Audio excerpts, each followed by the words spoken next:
Mr. President, Excellencies, the report I present today reflects a shared journey over nearly a decade. A journey marked by change, by difficult choices, and by steady, determined transformation.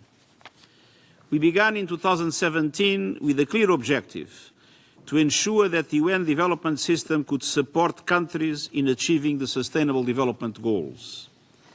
The reports I presented at that time provided a candid diagnosis. The system was too fragmented when coherence was required, too internally competitive when collaboration was essential, too limited in structure and capacity to effectively respond to the needs of countries and people. Reaching our objective required ambition. It required closely aligning the UN development system with the Sustainable Development Goals themselves, using the Pact for the Future to guide us, particularly its emphasis on better use of digital technology and artificial intelligence, better aligning functions to country priorities, strengthening capacities to deliver on country needs, enabling UNDP to focus on operational delivery, and ensuring effective leadership and coordination within UN country teams. Together, with the strong support and guidance of Member States and colleagues across the system, we have reshaped how we operate. At the centre stands a strengthened resident coordinator system, empowered, independent, accountable, and equipped to meet Member States' expectations. Cooperation frameworks are enabling the system to work more closely around national priorities. The UN development system has strengthened its coordination and responses, and we have reinforced accountability and transparency across the system. Together, the UN and Member States agreed on the funding compact to provide more flexibility and predictability of resources to allow the system to work better together. The report I am presenting today demonstrates the results of these reforms. Recent surveys show that 94% of governments now assess UN development system support as effective. The share of host governments recognizing resident coordinators as efficient entry points to the UN system increased from 62% in 2019 to 90% in 2025. And 80% of host governments report solid UN support in transformative areas, from food, health and education, to digital learning and climate action. These results are reflected in people's lives. More people receiving food assistance, more children gaining access to education, more individuals and families benefiting from social protection, and more national institutions better able to deliver on development. We have also made progress on efficiency. In 2025 alone, UN entities reported well over 900 million in efficiency gains, including by streamlining services and supply chains, increasing the use of shared services and other measures. We will continue to relentlessly ensure sound financial stewardship of funds in the most effective and impactful way possible. Excellencies, the United Nations development system today is more coherent, more accountable, and more closely aligned with national priorities than it has ever been before. But with less than 1,700 days until the 2030 deadline, many countries face growing pressures, slowing growth, rising vulnerabilities and debts, greater exposure to shocks, and shrinking fiscal space. At the same time, development financing is declining at an unprecedented pace. The system is better equipped, but increasingly under-resourced. And this is a defining moment.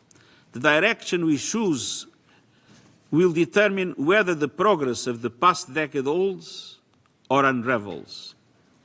I see 4 areas where action is essential to ensure the UN can deliver with the scale and urgency needed. First, more effective alignment with country and regional priorities. Despite best efforts, the UN development system remains fragmented. This limits the ability of UN country teams to provide integrated responses. Capacities present in country are not always the capacities needed to deliver the support required, including because country teams are responding to earmarked funding and project-based approaches. The work of regional teams often remains disconnected from needs on the ground. Missed opportunities persist to unlock development resources by working together more efficiently. That is why we must bring reforms to the finish line and raise their ambition. At the country level, we will continue reconfiguring country teams around cooperation frameworks with clear sequence targets and strategic funding pathways. This also means more and better expertise that is easily accessible and better able to support governments in their development efforts. At regional level, we will bridge the gap between regional capabilities and country-level impact.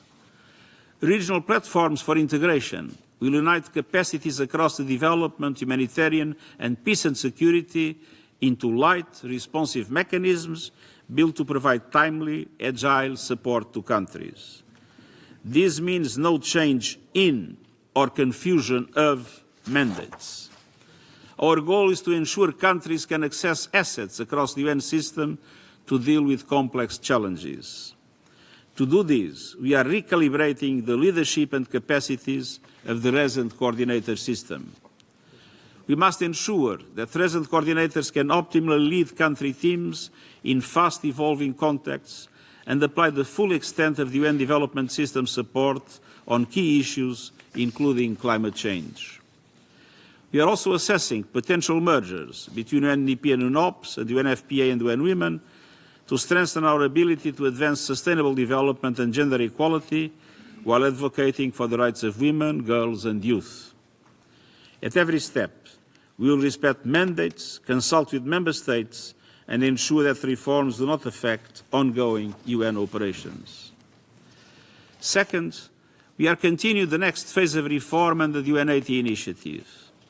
UN80 contains key proposals to identify efficiencies and ensure a great share of our resources, human and financial, are allocated for development results. These include joint knowledge hubs to streamline knowledge in priority areas, an expertise on demand mechanism for countries to access specialized UN capacity, a unified service roadmap to expand shared services, and the technology accelerator platform and the system-wide data commons so countries can access the tools and information they need. These are practical measures designed to channel more resources and capacity toward results on the ground. As we push forward on these important reforms, we will continue counting on the full engagement and support of Member States. Third, funding. Contributions to the UN development system suffered the highest cuts among all development partners and are projected to decline further this year. Core funding remains well below agreed targets. Most funding continues to be short-term and tightly earmarked, limiting flexibility and undermining collective priorities. And the RC system remains underfunded and dependent mostly on voluntary contributions, facing a $46 million shortfall in 2025. This places coordinated delivery at risk. While the provision of $53 million from the regular budget for the RC system was a step in the right direction, it is not sufficient. Sustainable structural change cannot rely on temporary measures. We need more stable, predictable and flexible funding. I urge Member States to reach the 30% core funding target called for by the Funding Compact and help equip the system to deliver and succeed. Excellencies. And fourth, in these final years, towards 2030, we need Member States themselves to continue the push to achieve the Sustainable Development Goals. While the United Nations is reforming, Member States need to give coherent guidance across governing bodies of the United Nations Development System. They also need to ensure that their national budgets are targeted to development, job creation, education, and poverty eradication. In the context of today's out-of-control military spending, countries need to reprioritize and spend more on the instruments of peace and development and less on the instruments of destruction and death. And I renew my call to Member States to support our efforts to reform the global financial architecture and deliver meaningful debt relief to countries swamped by debt. The world financial architecture that we created in 1945 no longer corresponds to the current situation, and there is a clear underrepresentation of developing countries. The severe commitment adopted last year pointed the way forward, and I call on all countries to translate its great promise into reality for developing countries. Excellencies, our experience over the past decade has shown that change is possible. The system we have built is stronger, but its success depends on continued effort, commitment, and support. In short, in order for the reform to work, we must continue to work together. Let's continue building a stronger and more development-effective system that delivers for countries and people everywhere. Thank you.